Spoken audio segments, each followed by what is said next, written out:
All right, what is going on, everybody? Welcome on back to the Cinema Lords podcast.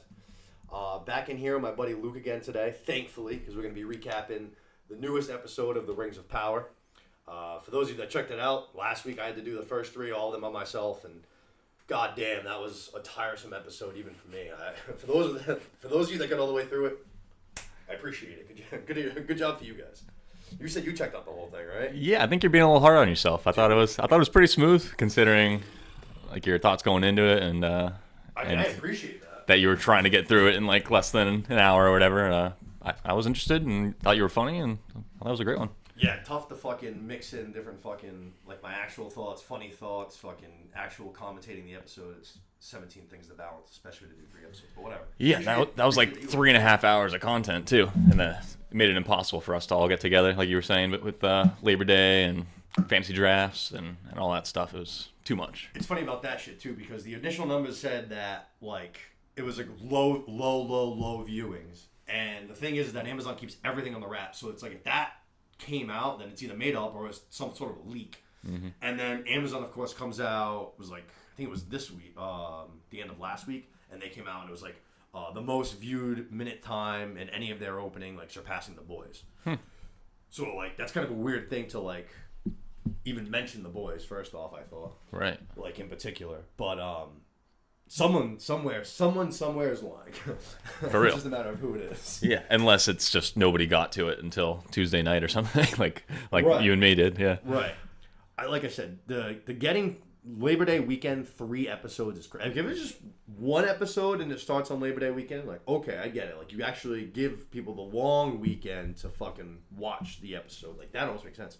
3 episodes, though, you said 3.5 hours. Like, it's a long fucking time for people to carve out of their weekend, especially like the last weekend of the summer. Right. Fuck. Right, but I thought it still came together well. Like you said, episodes 1 and 2 were a little better than the third.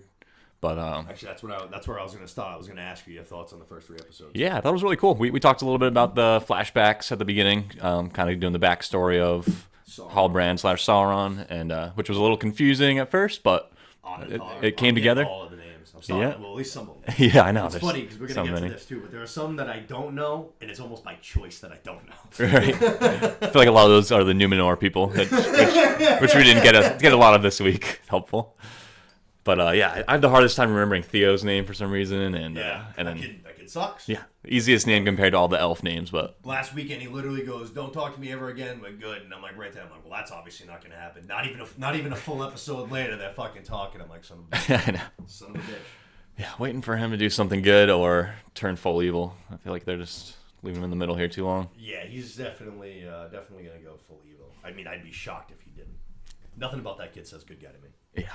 We shall see. We shall. What did you think of episode 3? Did you also find it slow, or did you like it more than I did? You're saying 3, not 4, right?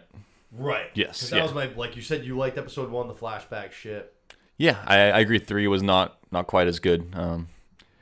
For something about Numenor is just not quite pulling us in all the way. At all. You know, it's They're doing a terrible. Like when Galadriel and Halbrand were there, it made sense, and it's like, okay, like.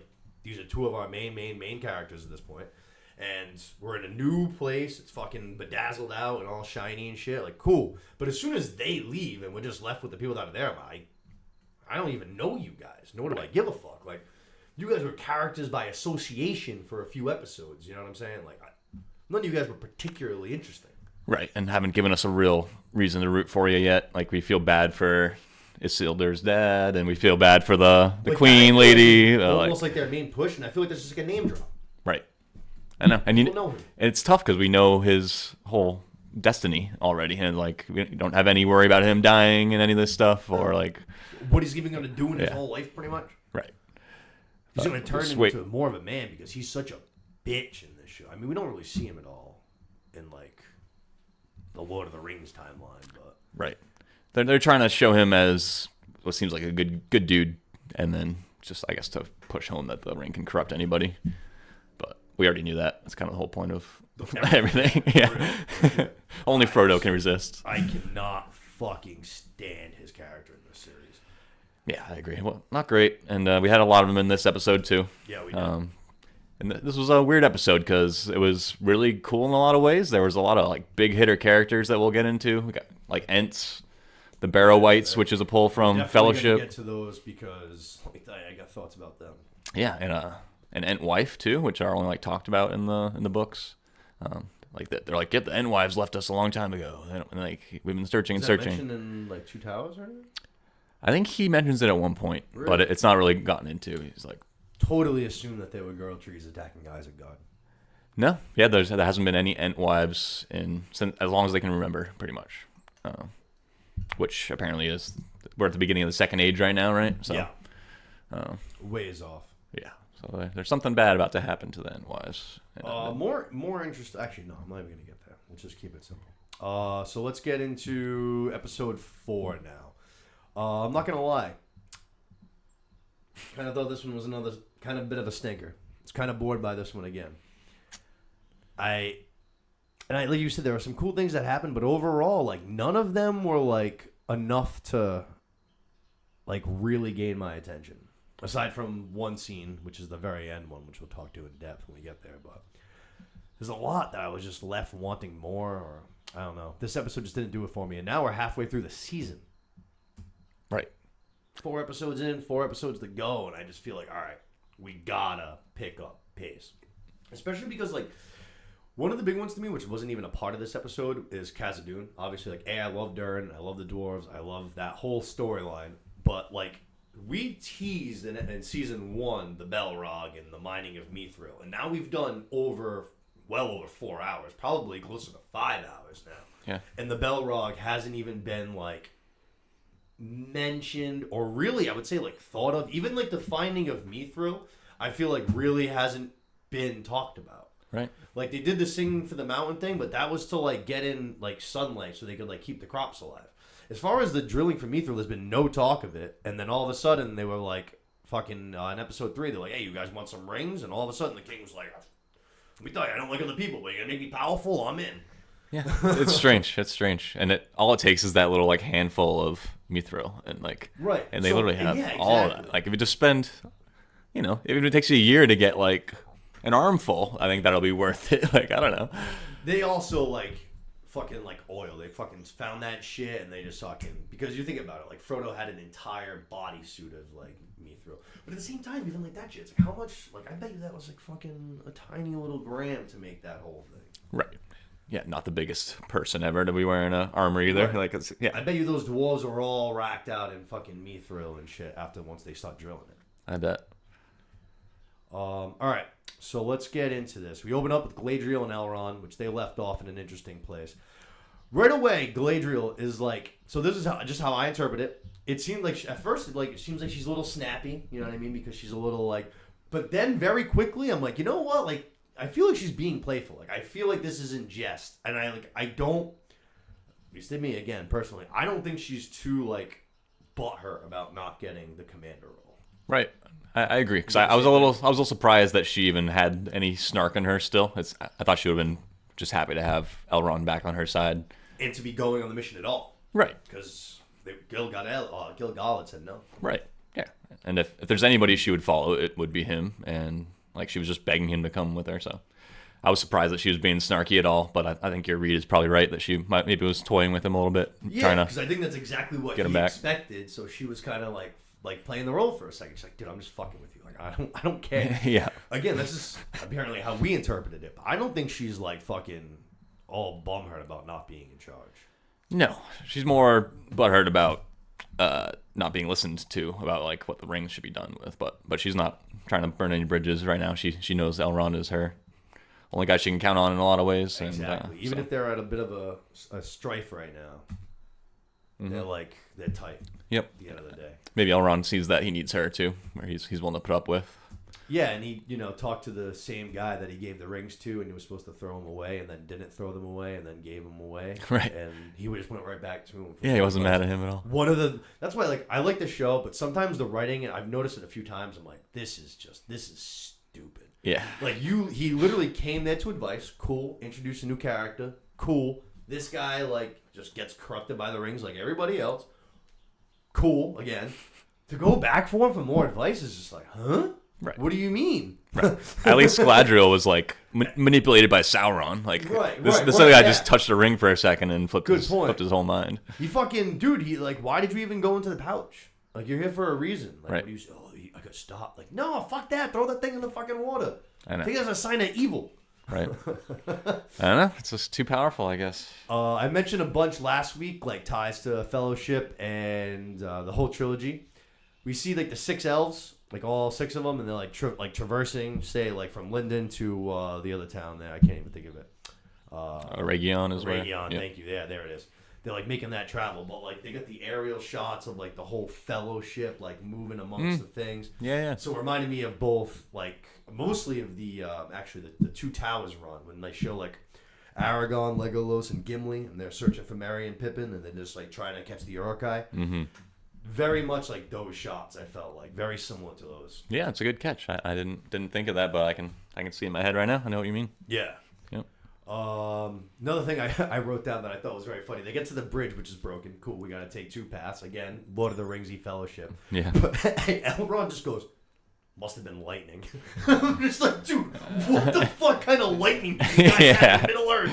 It's just blowing up bridges, dude. It looks like C4 just went off in this bitch. Yeah, that's hilarious. It's crazy. I know. I assumed he meant like Sauron lightning, but just to hear him say like, yeah, maybe there's some strong gusts. That would have passed if fucking she didn't say Sauron right after. Yeah. She would be like, yeah, that's obviously what I'm talking about. Yeah.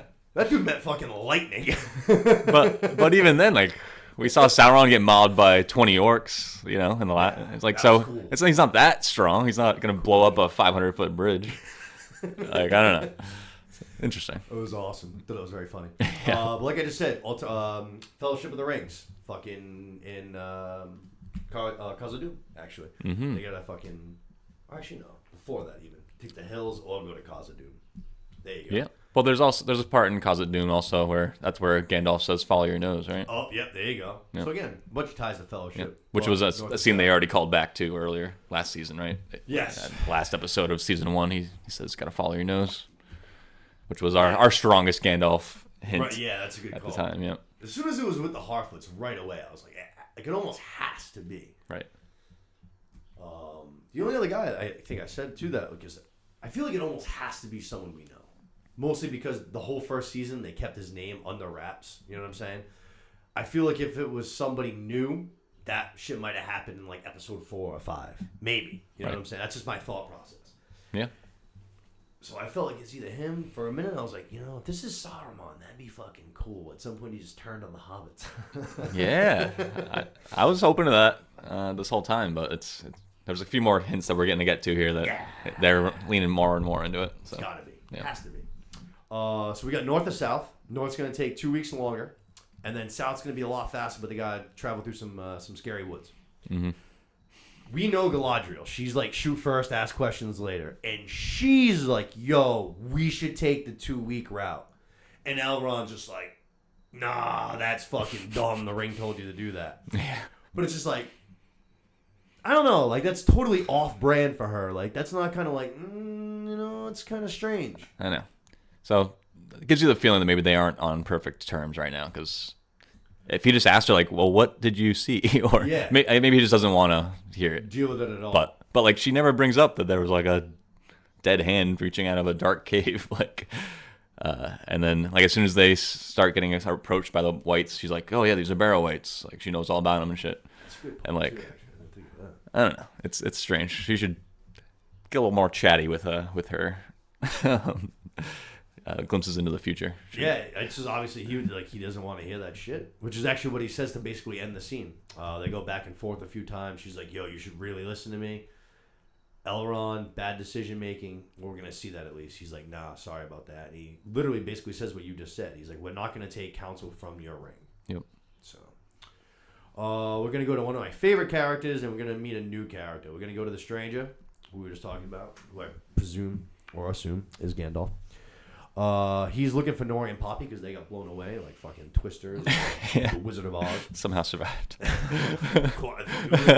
Dude, let me tell you about how mad I would have been. Yeah. I would not have been pleased. So I wanted some sort of explanation, but it's fine. Man, It's dude, fine. when Poppy was making eyes at that dude, I was like, that dude's fucking creepy looking, Poppy, but if he gonna make you happy, let's go get him, girl. Come on now. Yeah. Follow your heart, girl. I'm all in I'm all in on it. So we're gonna meet a new character. He's gonna come across Tom Bombadil. Bombadil. Yep.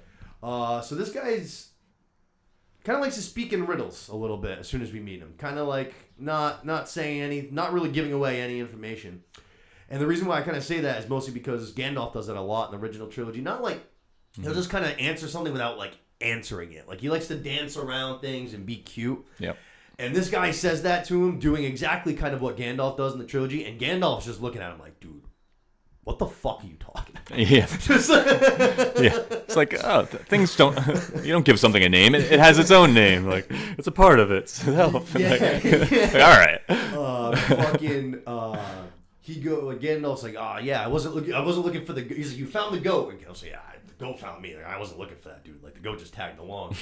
I was looking for something else. He's like, it's not about what you find. It's about what you're looking for. And Gandalf's okay. Yeah. So like I was saying, I'm looking for my friends. I'm going to do like what I normally do. I'm going to tie scenes together here. Cool. Gandalf he like goes to pull up that map of the stars. He even mentioned, he's like, over the hill.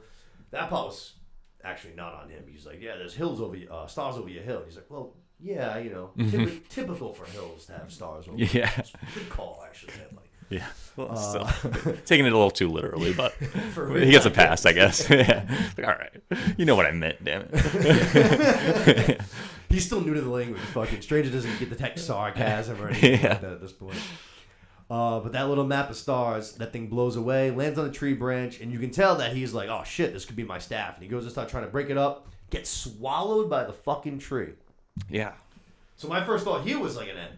I was like, oh shit, but we haven't seen them do that in Right. the Two Towers. They've always just like smash, you know what I mean? Right. Pick up, not like absorb and suck in.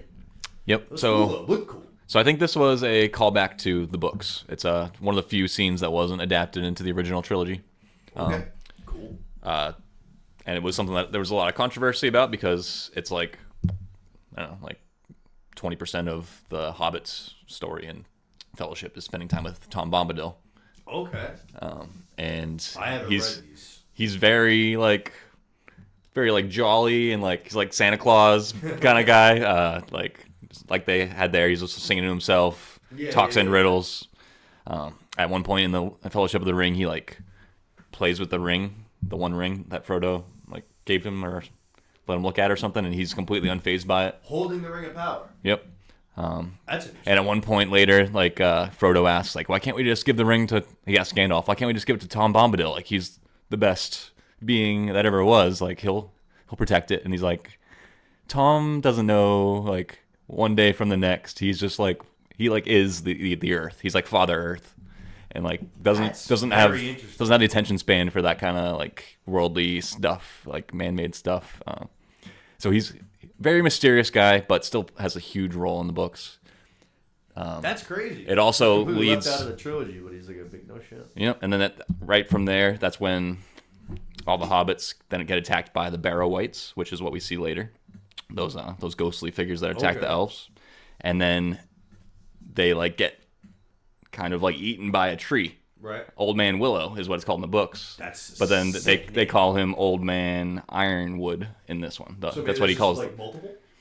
Could be multiple. It could be just species, their way of adapting what they can yeah. adapt without using the stuff they aren't allowed to use. I don't know. Oh, that's right. I honestly forgot all about that. Right, so they're trying really forgot hard. all about If that. they have access to Tom Bombadil, they're gonna lean into it because that's like something that everybody identifies with the books and like the original content. And they clearly are going all out, but they have to dance around some things, I think, which is the reason why it's slightly different here and there. But this whole episode was kind of an ode to what was left out of the Fellowship of the Ring movie. That's awesome. Yeah. That's cool. Dude, those are serious reads, right? Not as much as you think. I think all 3 books together is like 600 pages or something. What? No way. I have it all in one book. Really? Yeah. How many pages is the Fellowship of the Ring? I got first edition. I got 423 pages for the Fellowship. Okay. Maybe I got a 1,000-page book. Let's see. How many pages? The 2,000 is 352, so a little bit shorter. So you're about 800 right there. Okay. Maybe it's just a... Honestly, still not that long. But yeah, it's like one Game of Thrones book. Exactly. That's what I'm talking about. Yeah. Pages 432. So you're about 1,200 and change. All right. So yeah, more than I That's thought. not that bad though. But it's there manageable. are fucking parts of Game of Thrones that are longer than that. Yes, very true. So no doubt. That's and actually there's- not that bad. I should actually, you know what? Fuck, I'm diving in now. You should. Yeah, no, And there's like whole pages of like just like lyrics to a song that the elves are singing and stuff. Like so you can like skip. Yeah. It's like all in Elvish. Like you don't really care to read it anyway. But so you'll jump through. But yeah, highly recommend, especially if you're interested in Tom Bombadil, because that's pretty early on in the first book.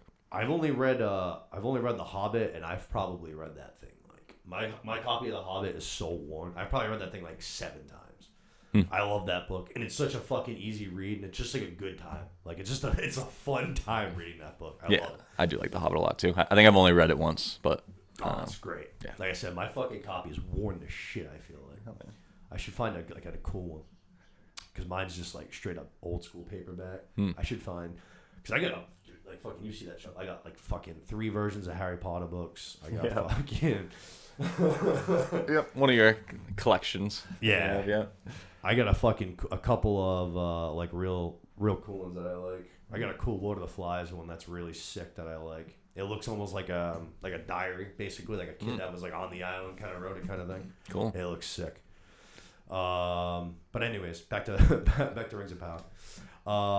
Gandalf gets eaten by this tree, and Bombadil, of course, comes over. This is what I was talking about with tying scenes together. Bombadil's gonna come over, like basically like this tree is his neighbor, which I guess theoretically speaking, he is his neighbor. He lives right outside of his house. Yeah. Just like comes up and like, hey, I know.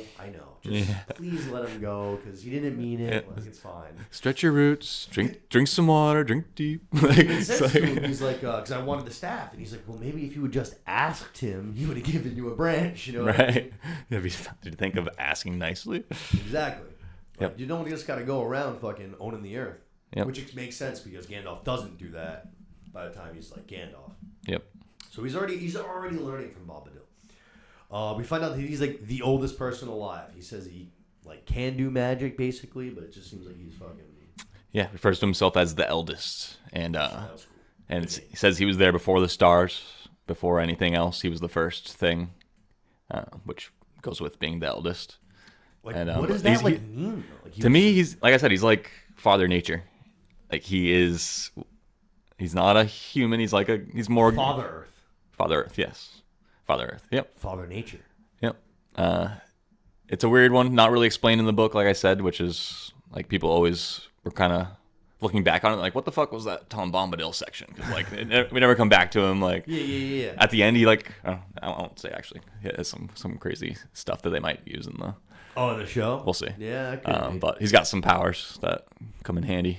Yeah, no, the fucking fire thing was cool with the fireplace and shit. The goat, just little sheep just appeared. Yeah. Cute little sheep. Yeah. Again, I was, oh fuck. Can you show me how to make little sheep appear? Right. Let's see. Stranger. Oh yeah. Stranger says, sorry, not the stranger, but Bombadil tells him that he's not the first guy that's come across. He says that the Dark Wizard was here training under him at some point. And if Dark Wizard and Sauron ever get together, there'll be no saving Middle Earth, basically. And it's the stranger's job, again, pointing towards, I mean, it's Gandalf. Right. But regardless, pointing to the fact that he's going to have to fight Sauron and the fire, which I think just is a term for evil, I'm assuming, like death. Right. Or maybe just what he's referring to as the orcs, and because Sauron's not really unified with the orcs yet, you know. And, Yeah. And the Mm-hmm. orcs and Adar are all kind of burning and churning through the forest and tearing shit up right now. So maybe that's the fire, or the Dark Wizard. Like Mount Doom. Yeah. Fucking. Yep. I think just, Hell, all evil things. yeah, exactly. Overarching term. Mm-hmm. Let's see. We go to my people. We go to Nori Poppy. They're in the middle of fucking nowhere. They jump off a cliff, which I thought was a wild move. Yeah. Like, there was no hesitation. There wasn't like, hey, let's hide behind this rock. Hey, maybe we can run for it. Their first initial thought was, let's leap off this cliff.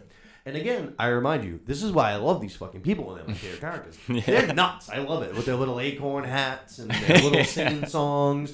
And they're just jumping off of cliffs. I love them. I fucking love these little Harfoots. And they just got dumped 100 feet by a strong wind, you know? Yeah, Like, exactly. Blown away in the like, Wizard of all right. Oz and they just fucking win. All right, no big deal. We're good. just brush off. It's like, yeah. All right, I guess they're gonna be fine no matter what. That's a good call, actually. Like, how the fuck did that go down? They just got, like, shot off into the distance and what? They just, like... Like it. Only thing I could think of is if they like landed on a mountain, so that like they were just like lifted and like placed on something high like that. But I really have no idea how they could have survived. I guess magic is always an answer in this. So. Always an answer. Yeah. That's what I'm saying. It would have been cool if, like, Stranger showed up there and Bombadil was with Nori and Poppy. And he was like, yeah, these two are flying by my house. No. Threw a baseball mitt at him. Yeah. Little lasso. Hold them in. Like I said, they jump off this cliff, and then we something I referenced to earlier. We meet this new Hearthfoot guy who just looks like a werewolf to me, basically. Yeah. Looks a little strange, but I guess is just because he's the size of him and the way he's built. Like, oh shit, he's one of us. Yeah. They thought he was a Harfoot, and His name's Nobody. right, which is strange. We haven't got to the bottom of that yet, but Oh right. Yeah, for real. right. They're making googly eyes at each other though. Like I said, I was like, Poppy, if that's what you want, Yeah. do your thing. So a quick one on that is the guy's name is Merrimack, right? That's what he says his real name is. He's like, well, my mom calls me Merrimack. Yeah, he does. Apparently, I'm sorry. Mary from Fellowship of the Ring, he has an uncle named Merrimack. Love it. Yep. And apparently the Brandy Bucks also resemble these store people in a lot of ways. Mary and Pippin are like... So maybe Poppy and Nobody start off the Brandy Buck clan or something, you know? That's awesome. That'd be sick. Yeah, and there's a lot of combos you're seeing sick. the underground is part of Hobbits, you know, like these people live underground. You can see how that kind of forges in with what we see in the Shire and all that. Oh man, I'm such a simple human. I love fucking Mary and Pippin, dude. They're like literally like two of my obviously I feel like obviously Legolas is like probably my favorite character, but like how do you not love? I know it's the popular answer, but how like do you not love Legolas? I also love Boromir, but he's only in it for like 2 seconds. Yep. But I fucking love Mary and Pippin. Oh yeah, second breakfasts. Dude, they're just so funny. While they're singing and them singing and dancing on the fucking tables. Then they become fucking stuff up. Yeah. Then they become fucking soldiers and shit. I and then save the world at the end. You know. Damn right. No I biggie. fucking love Mary and Pippin. And I love Poppy. And if Poppy loves this new guy, guess what? I love him. There we go. If they somehow give birth to Mary, they're my favorite. There we They go. already are probably my favorite. This dude, you know what? Mary's uncle. Yeah. Great. Mary's granduncle has got some water from the well. Heading back to his villages, no outsiders. They're like, bro, you're bringing us a fucking long. There's a whole fucking village, these motherfuckers. They don't call themselves Harfoots, though. They call themselves stores. Stores. Mm-hmm. Living in holes, like you just said, kind of like Shirey. Yep. The new guy gets called in the question for bringing him back there. Poppy stands up for him because she's a gangster. Mm-hmm. And then they mention they mention a wizard, referring to obviously the stranger, but they take it as the dark wizard because so obviously he's nearby. Yep. And the village assumes that it's him, and they like just basically get tied up. And we don't see it right here, but eventually when we get back to the storyline, we're gonna see that getting tied up also meant Mary's granduncle. He got tied up too. It's like, yo, Jesus, he's in on it just because he fucking brought him. Right. Just doing the stupid move, I guess. I guess so. I mean, he was warning everybody that this matriarch lady is kind of an asshole, but That's true. I don't know if she pulled off the asshole vibe that much when we were watching it. Like, she had a lot to live up to, but she pretty quickly cracked and like was nice again. But yeah, I was gonna say, really only like fucking that one scene. Yeah. After that, she's fucking. Yeah, she was more just shocked that anybody stood up to her. She just has a good, like, there you go. Good strong right hand or something where nobody ever even tests her these days or something. I talked about it last week. All I can say is, in a show filled with storylines, people are going to be like, I don't fucking need these Harfoots on my screen. Let me tell you about what I do need. I do need these Harfoots on my screen. Yep. Give me all the Harfeet. I'm all in on the little people. Even like the original, like I said, like I mean, obviously Frodo stinks. I'm not a Frodo guy, but Sam's the man. Frodo is such a wham. It's unbelievable. I mean, he's kind of suffering, you know. Yeah, like, I don't need that. I'm having a good time. He's not just being a baby. I'm trying to bring it down, man. He's kind of getting infected with the most evil thing that ever existed, but that's all right. Oh shit! Samwise is obviously the man. Yes. Like in the first, like I love the Fellowship. Like it's by far my favorite movie. I love that opening out. Like it's just proud feats. Like I fucking Bilbo Baggins, dude. I fucking love the whole thing. Yep. They're awesome. The fireworks. I love Fellowship.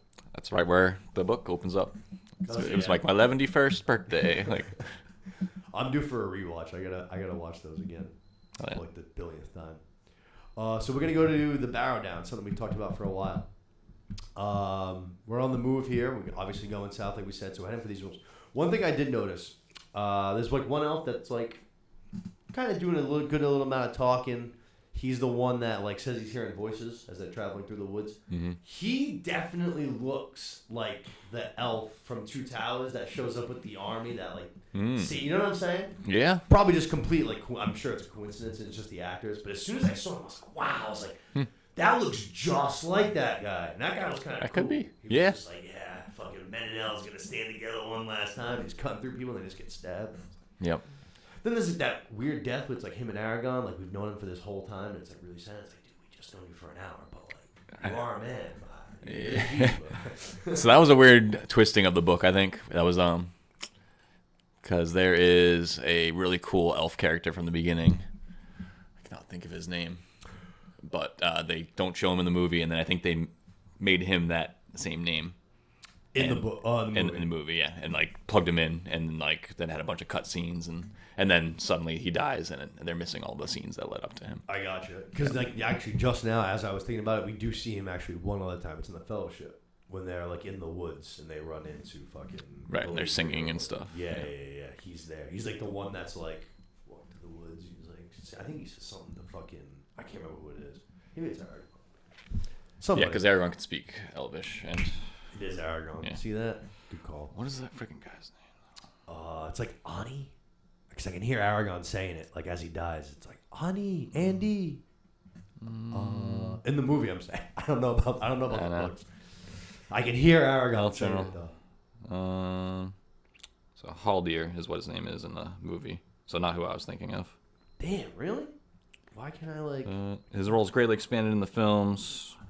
Intercepts the Fellowship as they enter Lothlorien. Yup. In the Two Towers, he was sent by Elrond and led an army of 500 elves from Lothlorien to Helm's Deep. So they're just leaving us to interpretate or like assume that when they were in the woods in Fellowship, like him and Aragorn set off a friendship, basically. I guess, yeah. I can't imagine it's anything else. Yeah. A little bit of a miss, but big undertaking. Big story. Like I said, see this elf, he's fucking hearing voices and shit. He sees some glowing eyes. Galadriel comes over. They find the message broken on the ground, a couple dead bodies. So like the message party that was heading to Celebrimbor took this same sketchy ass road through the woods instead of taking the 2-week path around. Right. So that right there, it should have been a sign right away. Like Elrond should have been like, "Fuck," like you know what I mean? Yep. But nope, we're just gonna power on through. Obviously, we came too far now at this point. One of the elves, I don't know if it's a rock, a tree, but he gets dragged, fucking chain style, just fucking dragged under something. It's wicked dark. Yeah. But again, we just saw Gandalf get swallowed by a tree. Now this guy's getting swallowed again by something. I was like, everything's just like at play here. Like don't trust rocks, don't trust bushes, don't trust trees, literally don't trust the grass that you're walking on. You could walk into a hole. Right. Yeah, there's the mud sinkhole later.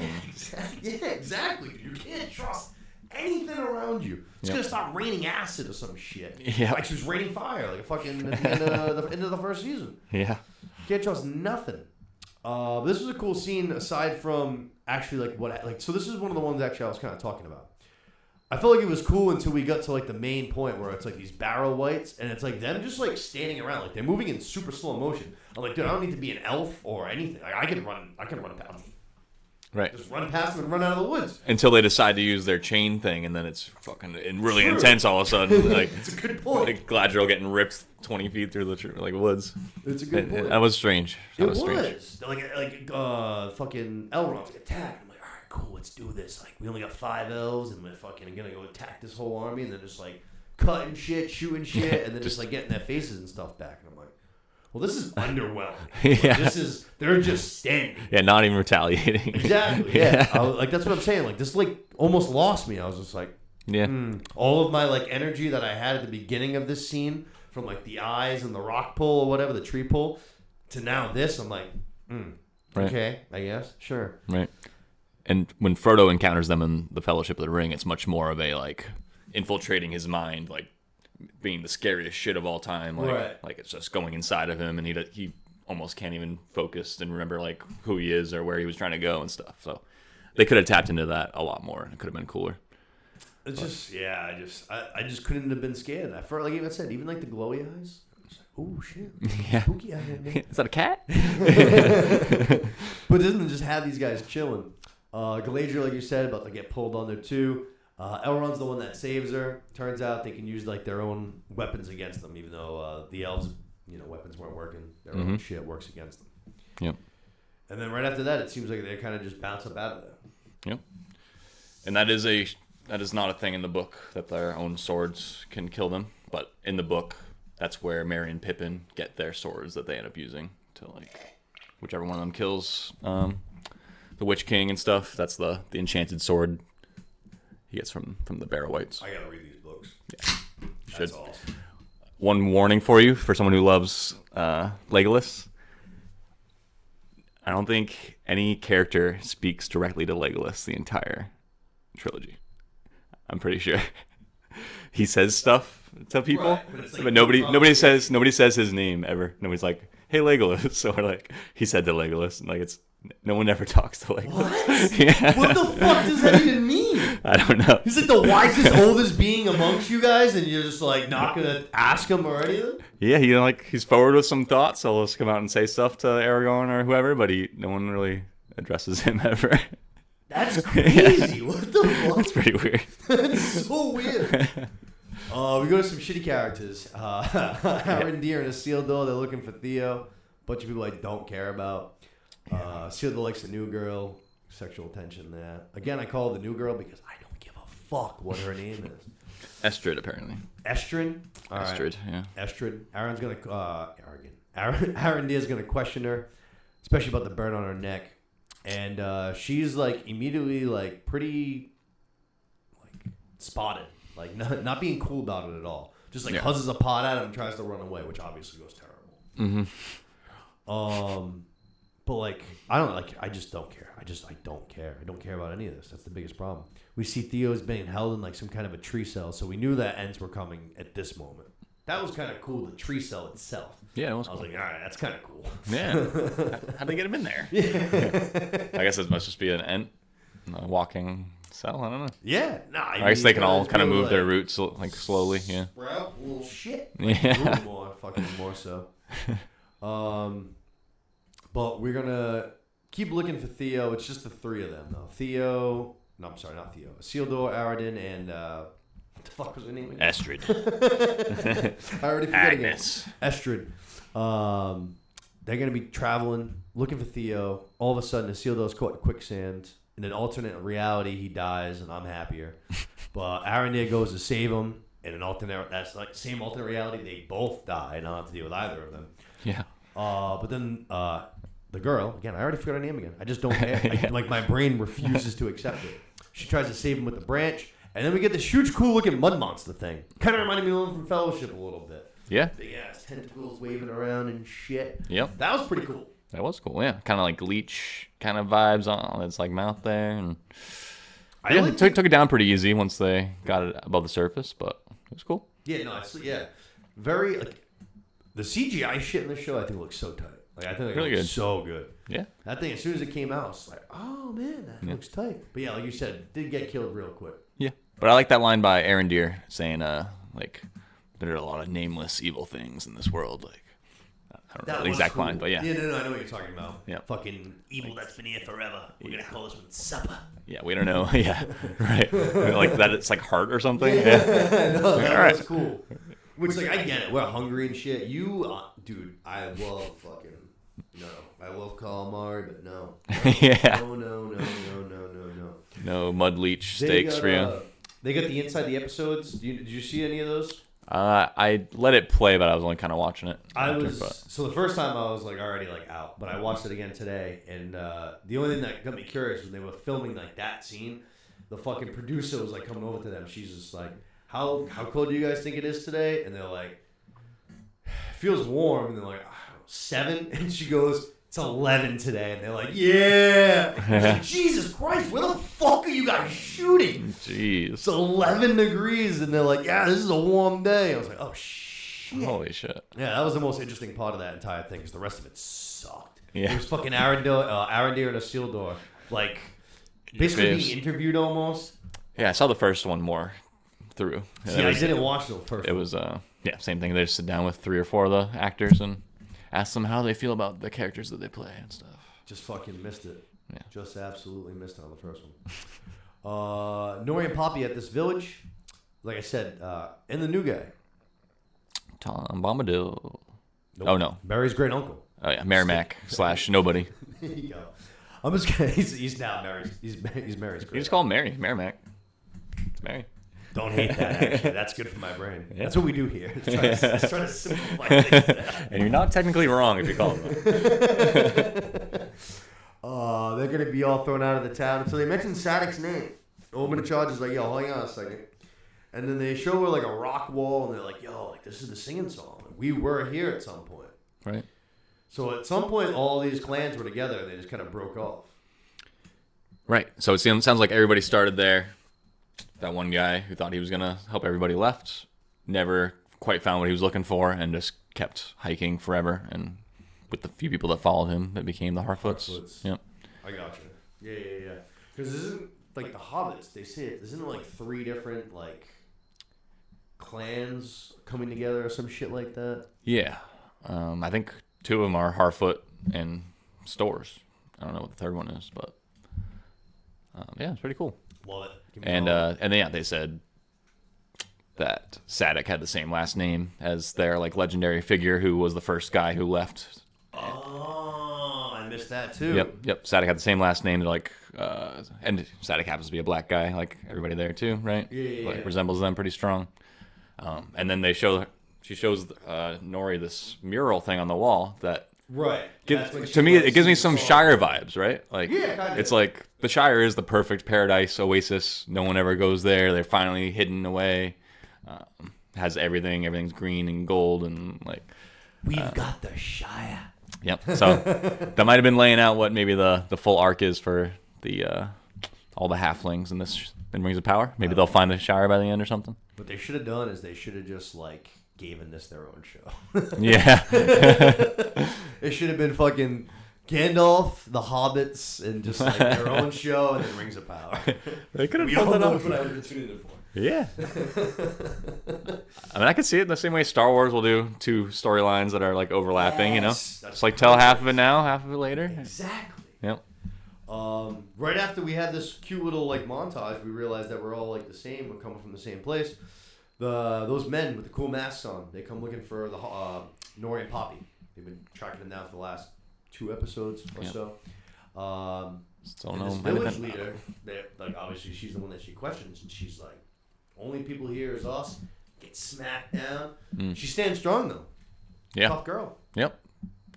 Fights back up to her feet. I'm still just kind of thrown off by the lack of info on the Dark Wizard and these masked guys. Like, well, he's the king beyond the wall. His name is Manson. yeah, right. He's He was once in the Night's Watch. He's at the head of Good band, 100,000 army strong. Yeah. I didn't realize that. I picked that up when you were doing your episode last week. And then does not really look like him that much. You got to really like see. As look soon as at I him. saw him, I like looked like I squinted, and I was just like, it was almost dude. Honestly, it was like right away. I was like, That man's right now. Really? That's a snipe. Do you watch shit like on Amazon? That's Yeah. one cool thing that Amazon does. If That X-ray pause thing. the show, it says like who's on screen. That's very cool. I'm That not gonna is. lie. That's a very, very cool feature that Amazon does. Yeah, that is pretty slick. The X-ray function or whatever. That's what they call it. Yes, yes, very, very cool. Especially like that happens to me all the time with certain things where I'm just like, how do I know this motherfucker? And then usually once I see it, like even on that or I hear the name, it usually helps. Mm-hmm. But it helps either way in the fact of looking it up if I can't think of it right away. You know what I mean? Right. Um, Yeah, I need some more info on these people. Hopefully, better be next episode. They, the stores. the masked guys and the masked and the guys? dark magician. Yeah, need some more. Need some more. Yeah, just kind of leaving us hanging. The masked guys are really pissed at the dark wizard. He cursed them somehow, or they keep bringing up how like they were punished and like Yes. can never be back to the way they were again and stuff. Like, Oh, we don't, man, we so don't what do know you what's think going on. Do you think there's something under those masks? Yeah, I have no idea. I'm getting kind of the vibes like the ghosts in Return of the King, like where they owe some crazy debt because they broke an oath or something. Yep. But they just haven't given us anything to go on yet. Just these like loyal guys who are trying to earn their freedom back from the Dark Wizard, right? It doesn't seem like they want to be doing this stuff. There's like, once we do this for you, you're gonna give us our lives back. Yeah. I guess I could. Like, now that I know that, that's definitely true. But like when they first said that they would go and like track him down and get the Harfoots, that did seem like they were not so much. I felt like minions, slaves, whatever. Right. That felt like they were almost like coming to him. At least that's how I thought at first. Right. Now it does make more sense like that. Right. Maybe they were just eager to find something that he would be happy about or whatever. I don't know. I thought that they were just kind of like, a group of bad guys who were like looking for promotion, basically. You know what I mean? Right. The Dark Wizard too. I don't know if it's like intentional, but obviously like the wearing of the white, even like his staff a little bit, and then he's got the gray in the beard. It's just like, oh, are we like intentionally trying to do Saruman looks-alikes, or Right. is this what wizards do when they go bad? Right. Yeah. They turn gray. Yeah. Yeah, it's weird. I don't know enough about the like Silmarillion and like all the lore stuff that's supposed to be happening right now, but I'm sure there's some other wizards that are out and about in the early Second Age here.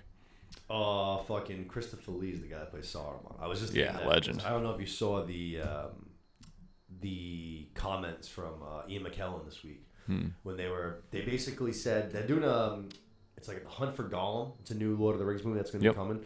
And I guess they reached out to him about doing Gandalf again, and he was like, as long as I'm like alive and like not in a bed riddled with disease, he's like, no one's putting on the gray hat but me. Yeah. I was just like, hell yeah, Gandalf. I love was that. like, that's my Gandalf right there. That's sick. That is awesome.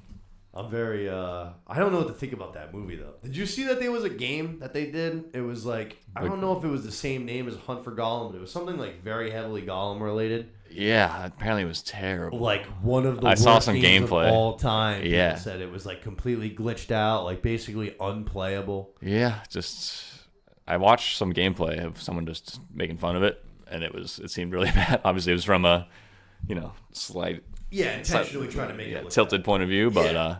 but it looked pretty damn No, it bad. could have just been truly that bad. It's like, yes, then you just gotta like run around in some caves and like sneak past two guards and go to the next conversation and like climb up some stuff. That's what I said as soon as I saw it. I was like, just the general concept. I'm like, that sounds terrible. Yeah, Who wouldn't want to? you're not really do fighting. You're not really talking your way through anything. You're just kind of, I don't know, just seeing what happens to Gollum. I don't know. Who cares enough? Like, he's not, at least to me, he's not that interesting of a character. Yeah, We pretty much know everything about him. Like, he was a hobbit, and then he got possessed by the ring, and then he lived in a cave for a really, really, really long time. and he likes riddles. Just, like, doesn't do much for me at all, aside from that. I also saw... No, it was from a legitimate source, if I remember correctly, but I saw that Viggo Mortensen and Orlando Bloom have been hit up, too, about that movie. Cool. So That's a tough one to work out. It's been 20 years at least, right? if I had to guess, we can CGI Viggo Mortensen into fucking Yeah, DH. Sometimes that works. It didn't work for Indiana Jones very well. you talking about that Skull Island movie there? Is that the last one that came out? That wasn't.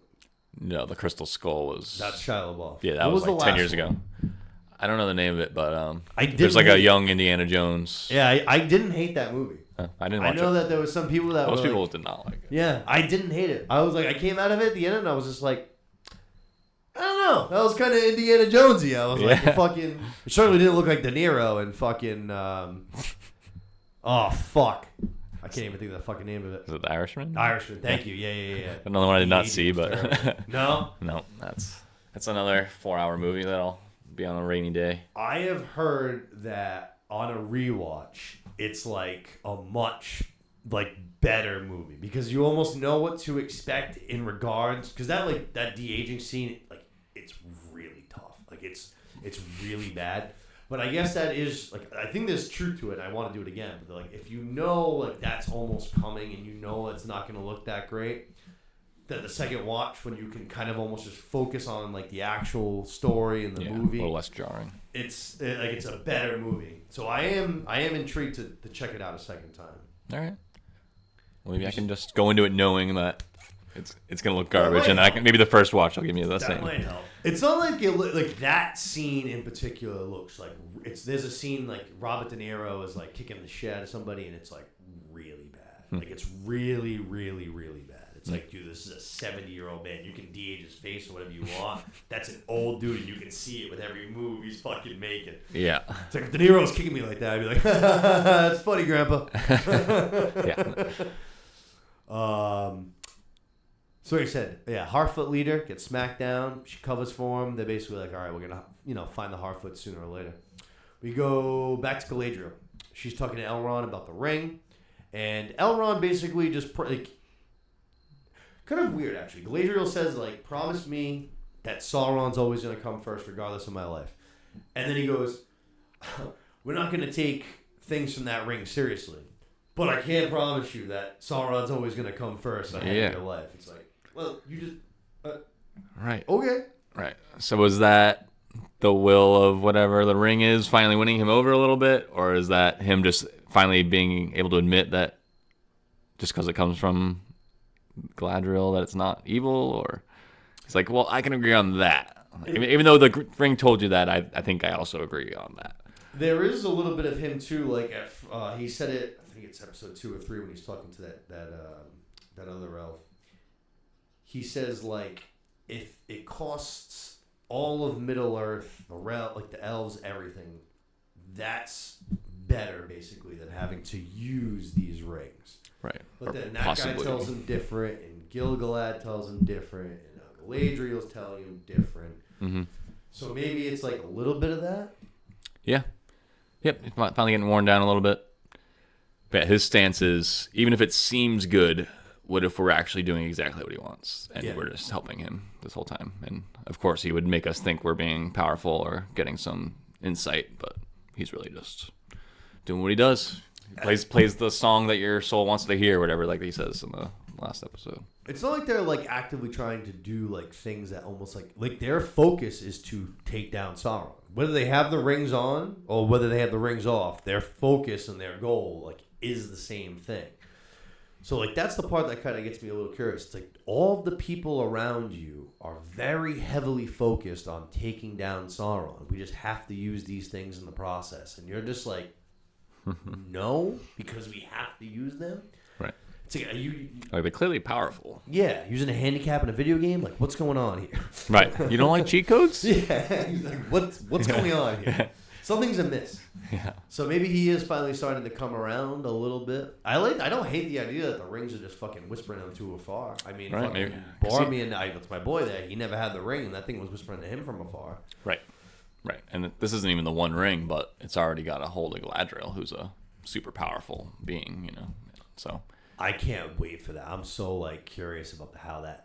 Like, is Halbrand just going to learn everything that he needs through the making of the 19 rings? Mm-hmm. Where he's like, all right, like this 20th ring, like, I got it. I don't need this guy. This one's going to be crazy. right. Yeah, and what is that going to change? Like, I think there may be some power drop across all the other rings once he makes the one ring. That would make sense. They don't, Right. yeah. Like he's kind of reining them all in. But like I said, I don't know enough about the lore and the appendices and the Silmarillion to know how it's supposed to go. Not There's that got to be other shit to read, just like Thrones, right? Like after the trilogy. So it's tricky because he died before he got all his thoughts down. So there's the Silmarillion, which is the like history book. It's like the World of Ice and Fire kind of thing. Yep. But I think even that was missing some parts, and then his like kids and nieces and nephews like pieced together all his notebooks and like kind of took some liberties on some other stuff and like made other shit. I hate that. Yeah, I know. I fucking hate that. Yeah, I think that's what happened with the Dune series too, because I think there's like 3 Dune books, and then I think like there's like 17 that are written by like his kids or some shit like that. I've heard that too. Yeah, like the first 3 or 4 are considered the books, even though it's yeah. Because even if you look Big-ass on series. Amazon, there's like a fucking shit ton of Dune books. We go back to a bunch of characters that stink. So like it seems like Arendelle left. He like puts the key on like a little log, and the girl's just chilling. She's like, yeah, like it seems like he wanted you to choose. Which right away, Isildur's like, hell yeah, like it's just me and you. Like I'm gonna get some poo-tang. It's gonna be a hell of a night. We get the fire going. Yeah. He tries to get all cute. He's like rubbing her face, and she's like, nah. Pulls a sword on him. It's like, oh shit. Things might for a second get slightly interesting. And then you see Arendelle just in the corner with like his bow pointed at him. It's like, oh, Yeah. gay. Yeah. Gay. Do something cool, man. What the fuck? Yeah. But then it kind of does get cool. Fucking Tree and then wakes up, smacks the shit out of her. Just bam. Yeah. Goes to squash her and Isildur, because Isildur is still a simp, even though he just like got pulled on. He's like, no, please not her. Yeah.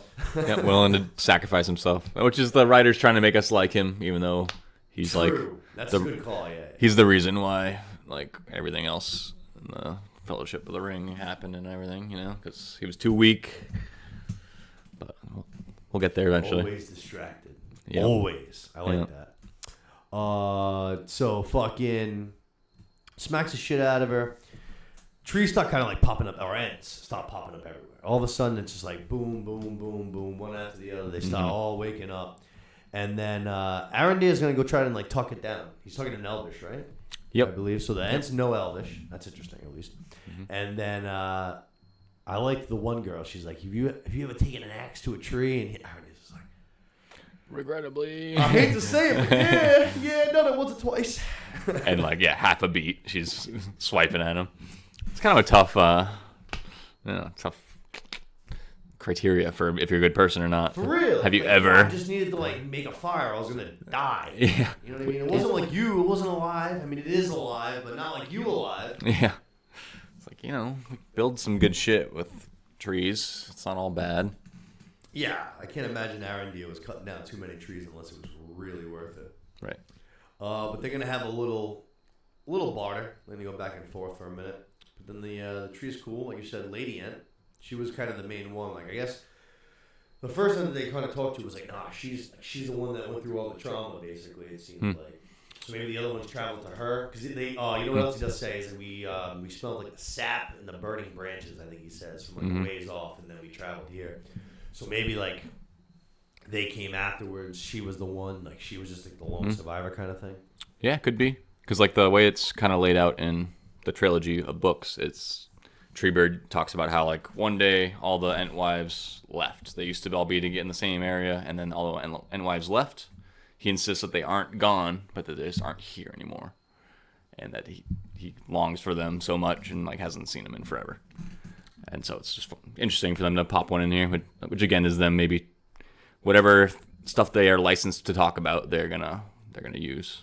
Pop it in there. No, I mean that's cool. Yeah. Those are like cool little niche things to like toss in there. Yep. What happened to the Lady Ants? Yep.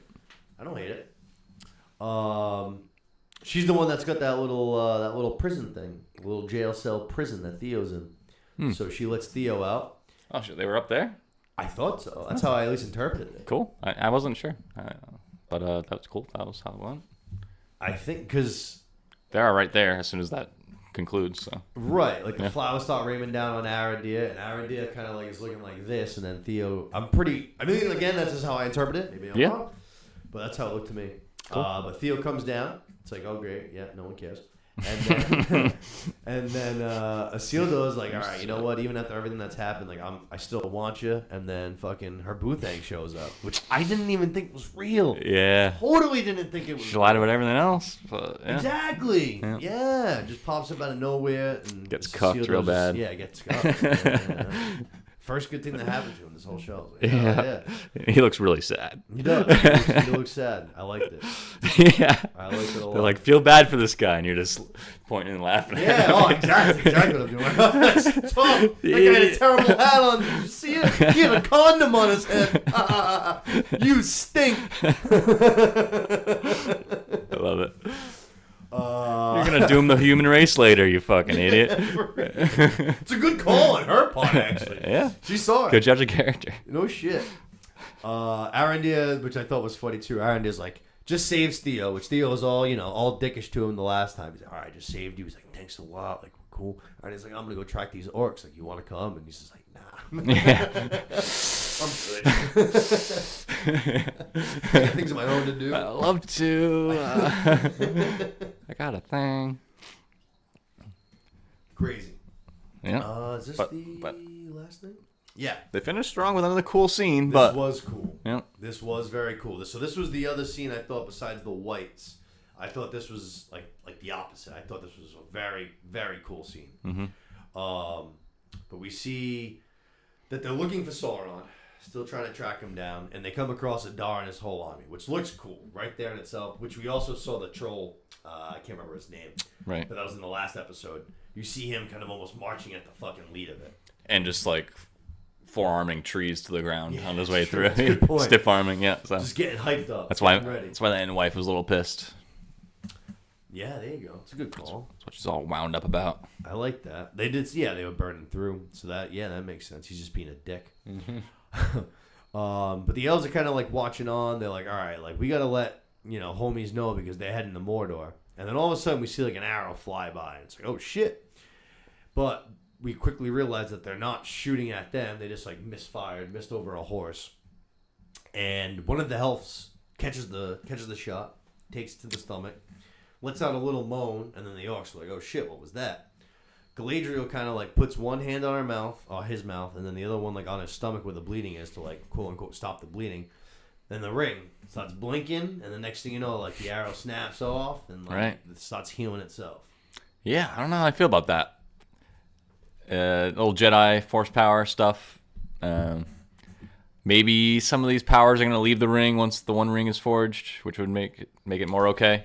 There you go. You already said that earlier. That's Yeah. it. I like that. Because Minimize the power of them because 'Cause they've literally put them on, and the next thing you know, like the birth of that tree, like right. sprouted right. It is away. really powerful, yeah. Something they couldn't do with all of their thousands of years of science and magic and shit. Right. So you'd have to imagine awakening that tree is going to require more power than simply saving one dude's life.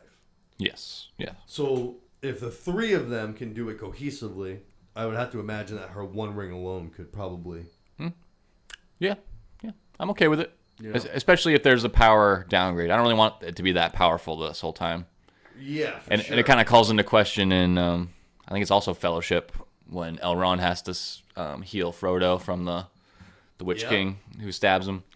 Could And have it, easily he, taken care of it. yeah, he has to sleep for like 24 hours and then still isn't okay for like a week. That's Like, another line. It's like, where does he? Because he gets a ring, doesn't he? I think he has one of the three Elvish rings. Right. I think he has maybe the one that the old guy has.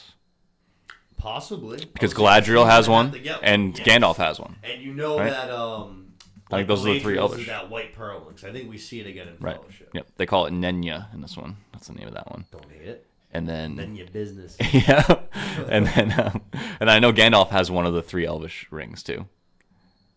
Really? Yep, in the Lord of the Rings, yeah. So I think maybe Gil-galad gives that one to him, and then maybe the other old guy gives his to Elrond, which would add up to me, but we shall see.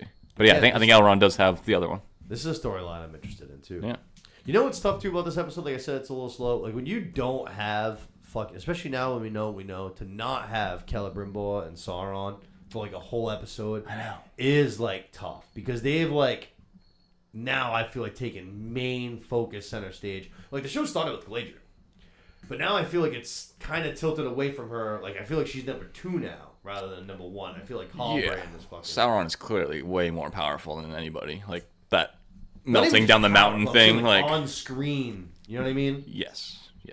But just the way he got killed to oblivion and then melts and like spills his way out of a mountain and like he's just completely invincible. Seems like That seems cool. Yeah, very cool. So he's so powered up. We can't imagine there's a couple of days going by without him doing something big. Exactly. It's weird that he's not in an episode, but I'm guessing he'll be front and center the rest of the way here. I would guess We can hope. Although no, we saw it in the preview too. I was gonna say because it ended the last episode. They get the Mithril from Durin and the king there. Yep.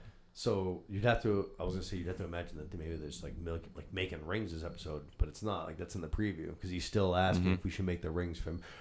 They probably make the rings for the dwarfs, and then they're like, all right, cool, we did that. Now let's do the men, and that's when the not the argument, but the issue is gonna. Yep, those weak-minded men. Which they are. We are. Let's see. So we got the Mist the Fire, right? Like so, Galadriel heals this dude, fucking ring, fucking able to heal this guy's wound, basically. And she's like, all right, like I'm gonna go distract him so that you guys can, get off. But before she does so, she gives Elrond the ring. She's like, get this fucking thing out of here. Yep. Then she goes in. This scene was like, this was pretty fucking cool. Like she takes down because it's a good size army in front of her, and she smashes down probably 20 of them or so in that fucking scene. Yeah, it was pretty impressive. It was cool, And it was actually a Fire believable. was sick. Yes. Like it's someone throws a torch. I don't know if she catches the torch. I think she does. I actually swiped the tip of the arrow through it There you as go, she's yeah, bringing yeah. it to her bow or as she's aiming the bow or something. Yeah, no, she did some cool shit. Yep. And like where it's usually kind of not believable when one person's surrounded by 100 enemies. Yeah. Like she was doing such insane shit that it's believable that they didn't really want to all mob her. They're like, Yeah. There was only like 10% of them were like, That's oh, it, let me yeah. try. Like she was just like flinging all around, like doing these like Neo That was things cool. and like Yeah.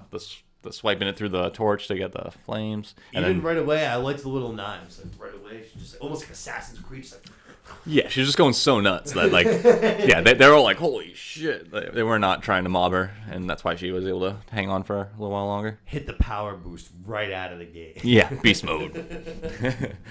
No, very, very, very cool. Got the scene. gold star on Super Mario. Yeah, exactly. It's exactly what it was like. Yeah. She hit the fucking boost.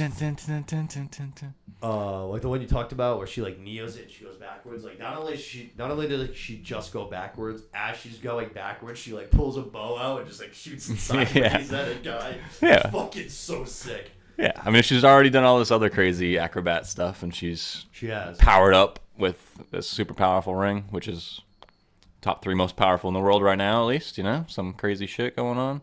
It's cool to see her. I'm okay out with the it. way we see her in Fellowship, just like being a gangster. Yeah, she's like a nun in Fellowship. Yeah, exactly. It's Scary, actually not a bad scary call. nun witch lady.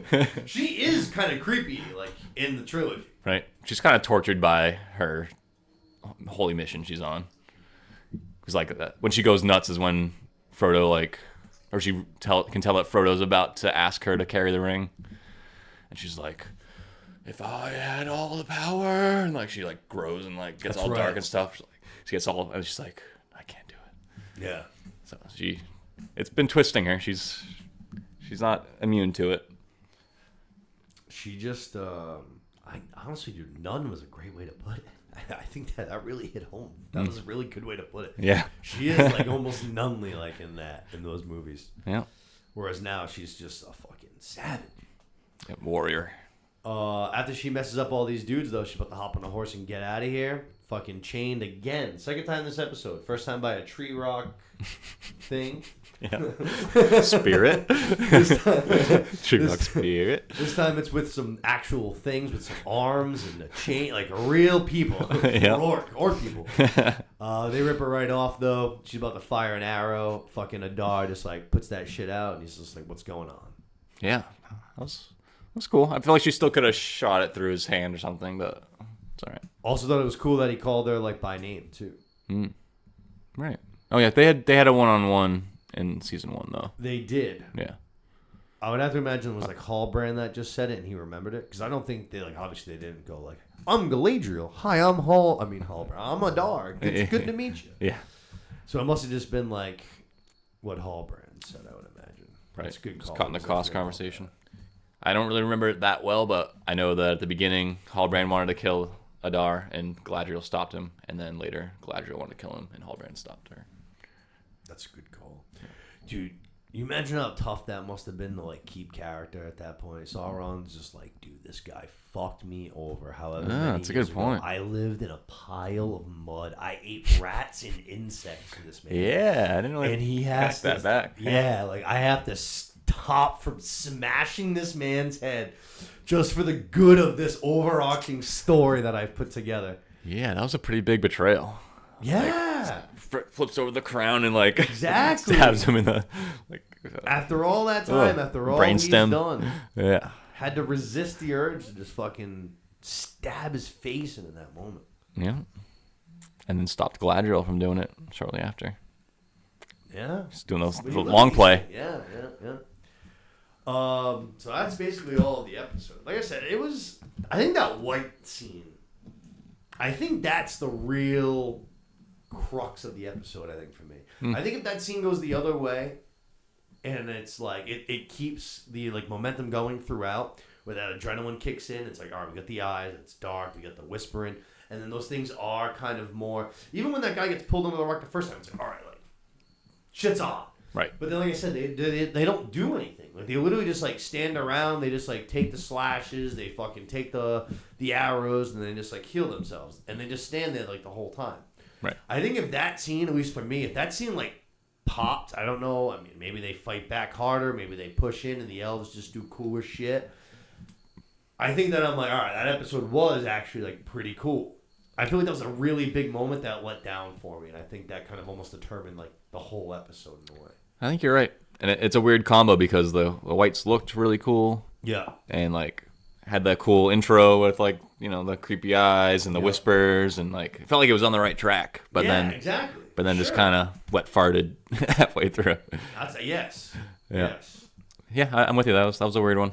And a weird kind of it's like a microcosm of the episode, you know, where like all this big stuff's happening. They're using these big names, all these references, but then they just miss this one little, miss the pace or miss the turning point, and it just doesn't hit home quite as much.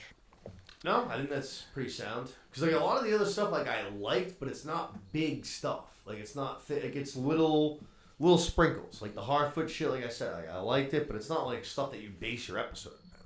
Right. Or even like the Bombadil character. Again, like it's a nice little sprinkle. It's a new character. We're intrigued by him, but again, it's not something we're gonna like build an episode around.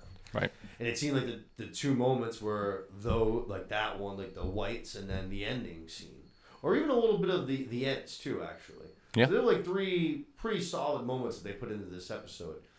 The last one hit really good. I guess the ends were okay. There was a lot of good shit. Even the mudworm thing was pretty crazy. I know you don't like any of them, but it was a cool action scene. It reminded me It of was, like The Witcher, like, you know, Monster of the Week shit. Like, pretty good little battle. I think it's just, you're probably right. Because I'm sitting there and I'm watching and I'm just like, dude, I know what's gonna happen still, but I'm like, just eat them. Like, just eat them all. Yeah, Just I know that does ruin it. Like, you know, this guy has 10 years left in him. You already killed him twice, like, and he comes back. Like, I'm not worried about him. Just kill them all. It's a weird dynamic. Like, of course he didn't die in the fire. Of course he's not getting sucked into the mud. He's gotta live another 10 years. I and- totally thought they were gonna get sucked into like, I don't know, some kind of wormhole underground kind of fucking thing. Yeah, I didn't know what was going on.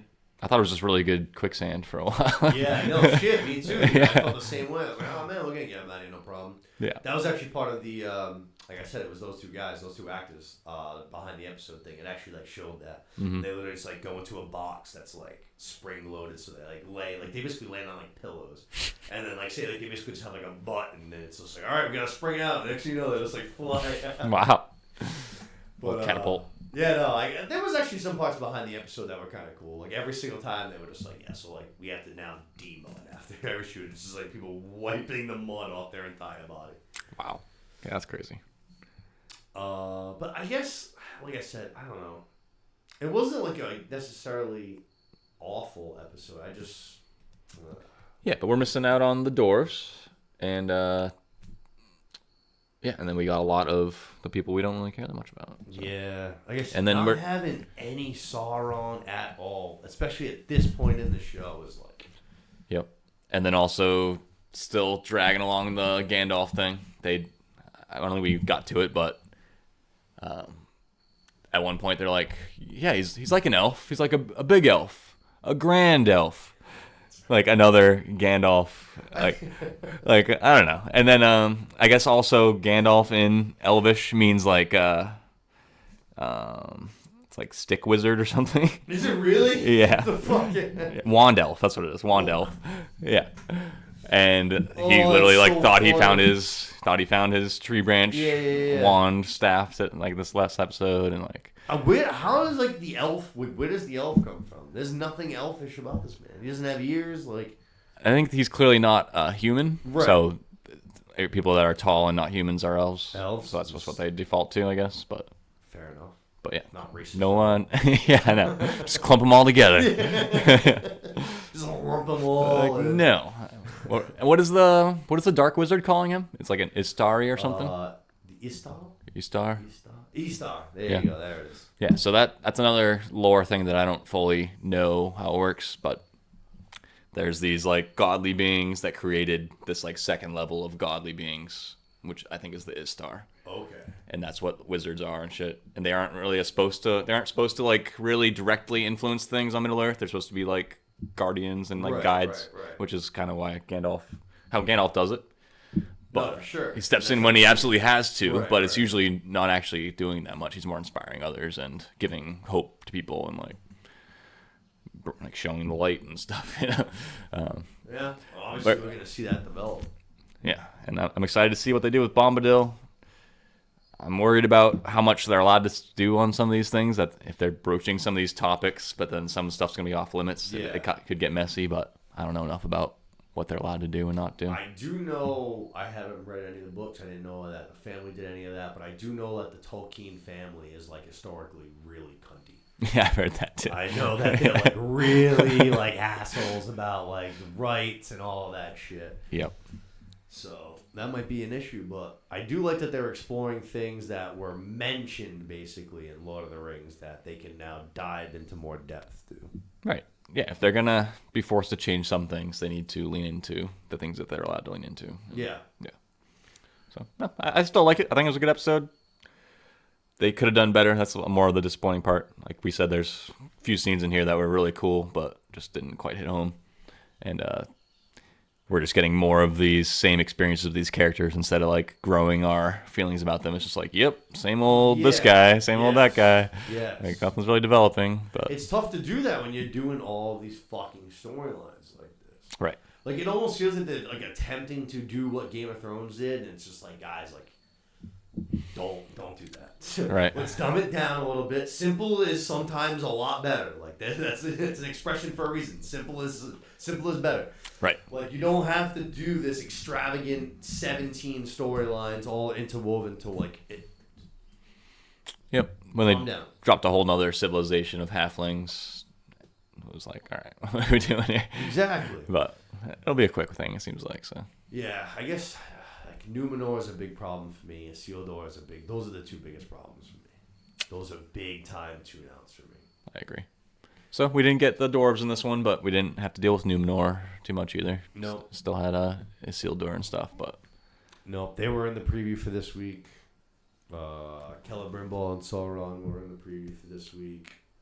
yeah. So that's big to miss out on the dwarves and Sauron for this whole episode. Yeah. Instead, focusing on all these people they're still not giving names to. Right. Annoying.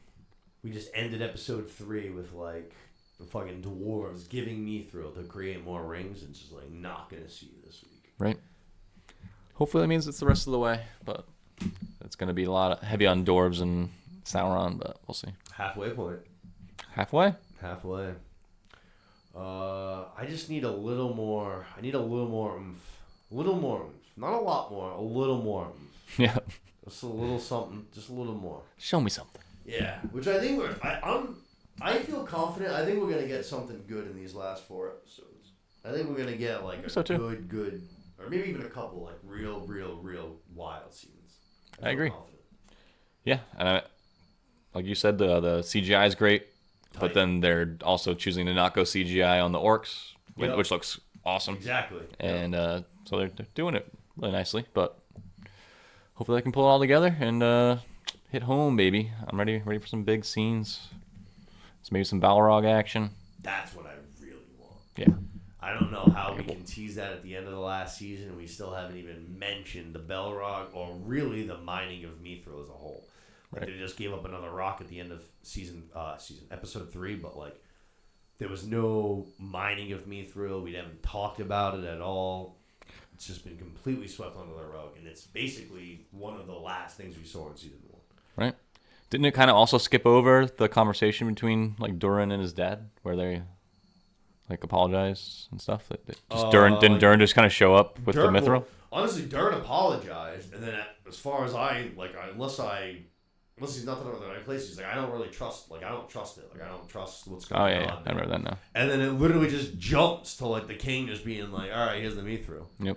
Which is crazy. I don't know. Weird. Very, very weird. Again, with the storytelling, sometimes in the show is a little wonky. Yep. But that's Sauron doing his thing too. He's True. manipulative. Is fucking King Dwarf really just like here, like fucking a ring, and he's just like, let's go. I changed my entire outlook on like these elves are good people. Let's give them what they want. Right. It's crazy. You got anything else? No. I'm looking forward to the rest. I think they did justice to Tom Bombadil without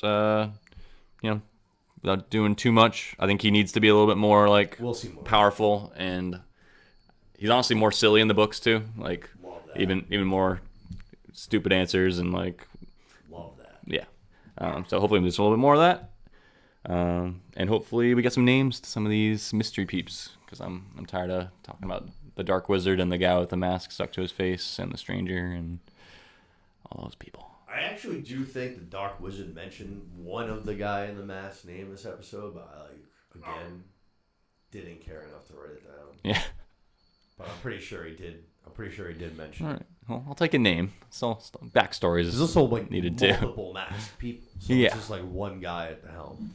I didn't notice really until this week the whole indebted thing. So something's going on there. I thought they were kind of just like a masked assassins, like fucking the Golden Company or some shit. Right.